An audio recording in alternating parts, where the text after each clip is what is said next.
Bismillahirrahmanirrahim. Assalamualaikum warahmatullahi wabarakatuh.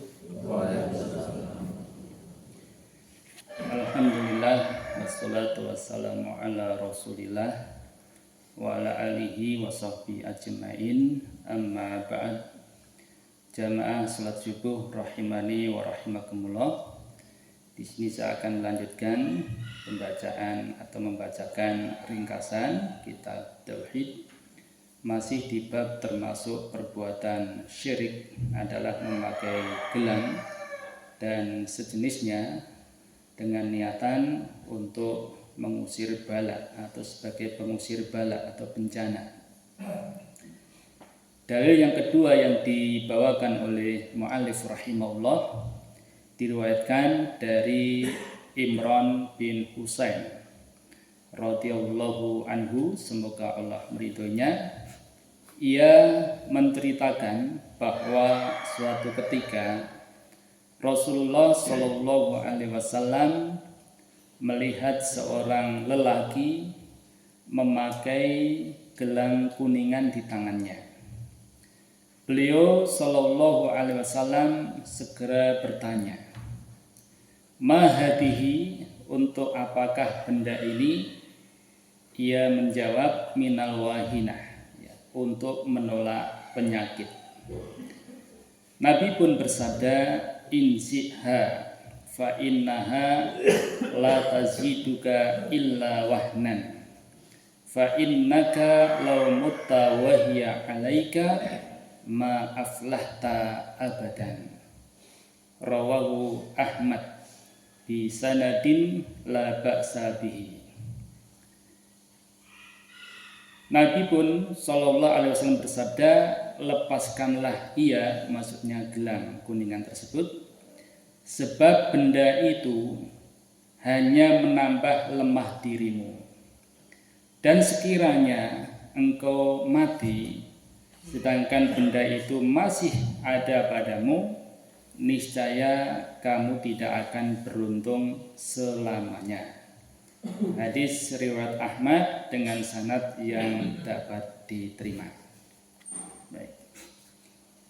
Jamaah salat subuh rahimani wa rahimakumullah, ada beberapa fawaid atau faidah dari hadis ini.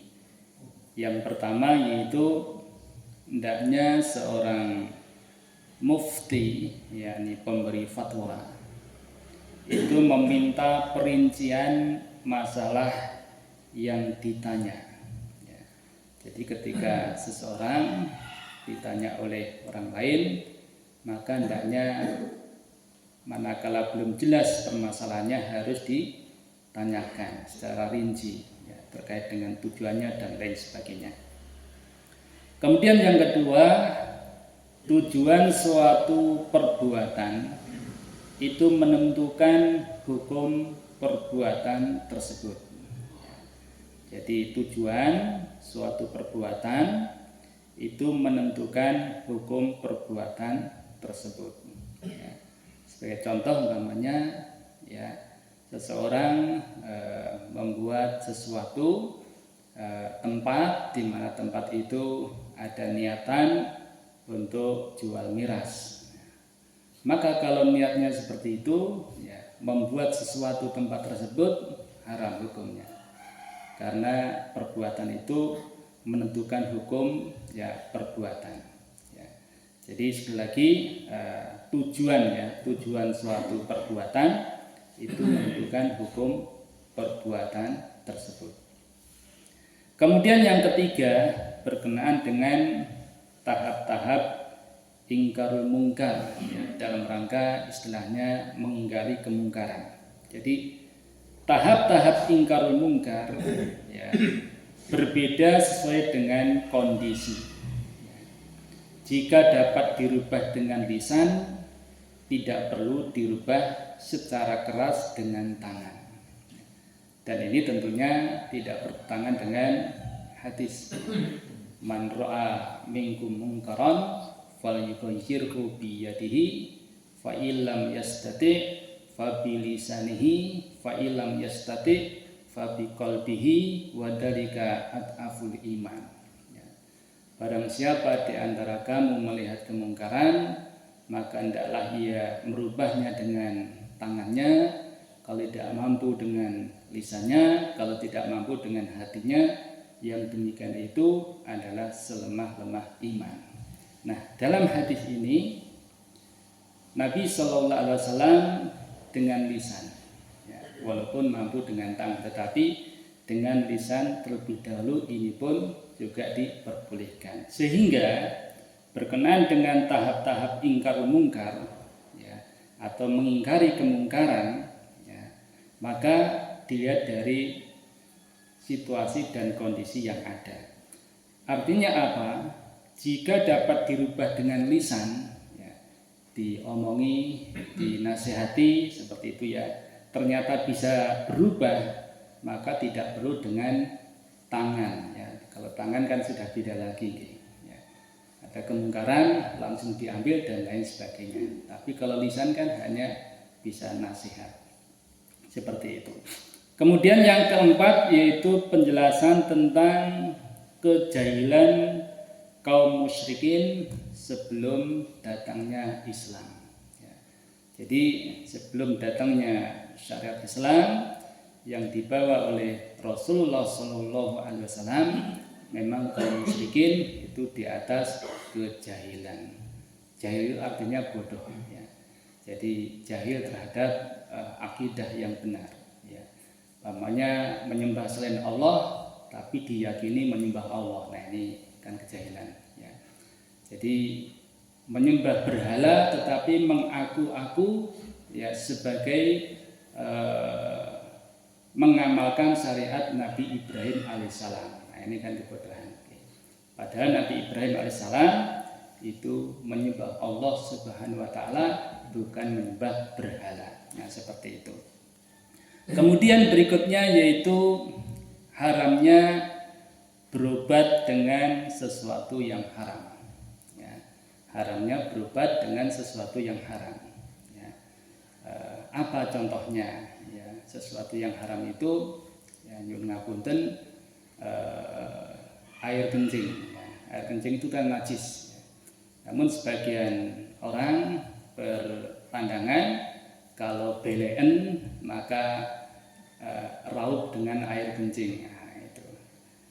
Namun hal ini sebetulnya ya tidak boleh, karena air kencing itu najis dan tidak boleh untuk digunakan berobat. Ini contoh kecilnya. Nah, apalagi berobatnya adalah dengan cara medukun. Ya, medukun itu mencari orang pintar, ya, kemudian kepada dukun tersebut kemudian minta supaya disembuhkan. Kalau jelas-jelas itu adalah paranormal dukun, maka jelas tidak boleh, ya, karena dilarang dalam Islam. Man ataka hinan, ya, fasaddaqahu faqad kafara bima unzila ala Muhammadin sallallahu alaihi wasallam, ya. Barang siapa mendatangi dukun atau paranormal kemudian ia membenarkan apa yang diucapkannya, maka sungguh ia telah kufur terhadap apa yang diturunkan kepada Nabi Muhammad sallallahu alaihi wasallam. Kemudian yang keenam, segala yang diharamkan pada asalnya tidak mendatangkan manfaat, ya. Jadi segala yang diharamkan pada asalnya tidak mendatangkan manfaat. Sekalipun ada manfaatnya, namun mudaratnya lebih besar, ya. Kemudian yang ketujuh,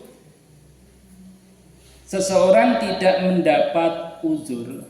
Uzur itu istilahnya alasan karena kejahilannya, ya, bila terbuka kesempatan belajar baginya. Nah, ini kita perhatikan, seseorang itu tidak ada uzur, tidak ada alasan, ya, karena tidak tahu, karena kejahilan, bila mana terbuka baginya kesempatan untuk belajar. Contohnya, ya, belum bisa sholat, belum bisa baca Al-Quran, padahal kesempatan untuk belajar sholat, untuk belajar baca Al-Quran itu banyak. Bisa di masjid, bisa rauh ke rumah orang yang memang bisa ngajari, nah seperti itu maka hendaknya itu dimanfaatkan.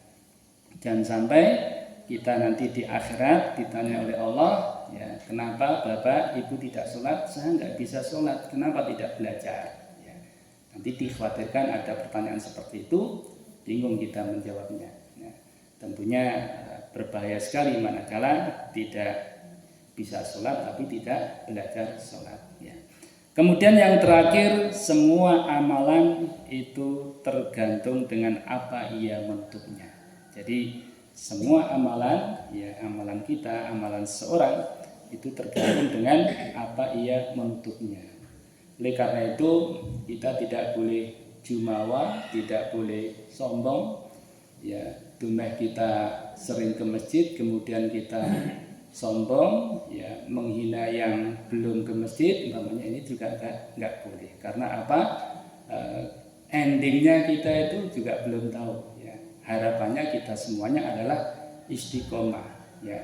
Dari sekarang hingga akhir hayat kita berada di atas Islam, di atas sunnah, selalu beribadah kepada Allah Subhanahu wa Ta'ala. Dan juga tentunya kita berdoa semoga saudara-saudara kita yang belum rajin ke masjid semoga juga bisa rajin seperti kita sekarang ini, seperti itu. Wallahu ta'ala alam, semoga bermanfaat. Banyak kekurangan mohon dimaafkan. Kita akhiri subhanakallahumma wa bihamdika asyhadu an la ilaha illa anta astaghfiruka wa atubu ilaik. Wassalamualaikum warahmatullahi wabarakatuh.